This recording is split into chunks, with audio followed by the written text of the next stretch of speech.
Hi guys, how are you? I think ಇವೆಲ್ಲರೂ ಚೆನ್ನಾಗಿದ್ದೀರಾ ಅಂದ್ಕೊಂಡಿದ್ದೀನಿ. ಚೆನ್ನಾಗಿಲ್ಲ ಅಂದ್ರೆ ಡೋಂಟ್ ವರಿ, ಓಕೆ. ಯಾಕೆ ನೀವು ಚೆನ್ನಾಗಿರಲ್ಲ ಅಂದ್ರೆ ನಿಮ್ಮ ಮೈಂಡ್ ಸೆಟ್ಟು ಸ್ವಲ್ಪ ನೆಗೆಟಿವ್ ಆಗಿರುತ್ತೆ, ಅದಕ್ಕೆ ಚೆನ್ನಾಗಿರಲ್ಲ. Okay, B positive. ಓಕೆ, ಇದು ಟ್ರೀ ಇದೆ.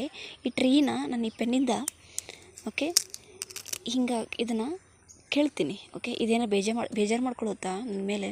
ಹಾಂ, ಇದು ಬೇಜಾರು ಮಾಡಿಕೊಂಡು ನನಗೆ ಫ್ರೂಟ್ ಕೊಡದೇನೆ ಇರುತ್ತಾ? ಹಾಂ, ನಾನು ದ್ವೇಷ ಮಾಡುತ್ತಾ? ಇಲ್ಲ. ಬಟ್ ನೋಡಿ, ಇದು ಒಂದು ಫುಲ್ ಟ್ರೀಗೆ ಎಲ್ಲೋ ಒಂದು ಕಡೆ ಒಂದೇ ಒಂದು ಲೀವ್ನ ಹಿಂಗೆ ಹರಿದಾಕ್ತೆ ನಾನು. ಓಕೆ, ಹಾಗೇ ನಮ್ಮ ಅಕ್ಕಪಕ್ಕ ಇರುವಂಥ ಜನ ನಮಗೇನೋ ಒಂದು ಮಾತು ಹೇಳ್ತಾರೆ ಹಿಂಗೆ ಎಲ್ಲೋ ಒಂದು ಕಡೆ ನಮ್ಮ ಬಾಡಿಯಲ್ಲಿ ಎಲ್ಲೋ ಒಂದು ಕಡೆ ಈ ಥರ ಹಿಂಗೆ ಟಚ್ ಆಗುತ್ತೆ. ಓಕೆ, ಅದಕ್ಕೆ ಯಾಕೆ ನಾವು ಅವ್ರ ಮೇಲೆ ಯಾಕಷ್ಟು ಈ ಟ್ರೀ ಇಲ್ಲದೇ ಇರುವಂಥ ಒಂದು ಕೋಪ, ದ್ವೇಷ, ಅಸೂಯೆ ಇಲ್ಲದೇ ಇರುವಂಥ ಈ ಮನುಷ್ಯನಿಗೆ ಯಾಕೆ ಬರುತ್ತೆ? ನಮಗೆ ಯಾಕೆ ಬರುತ್ತೆ? ನಾವು ಯಾಕೆ ಅದನ್ನು ಪಾಸಿಟಿವ್ ಆ್ಯಂಗಲಲ್ಲಿ ನೋಡಲ್ಲ? ಯಾಕೆ ನೋಡಲ್ಲ ನಾವು?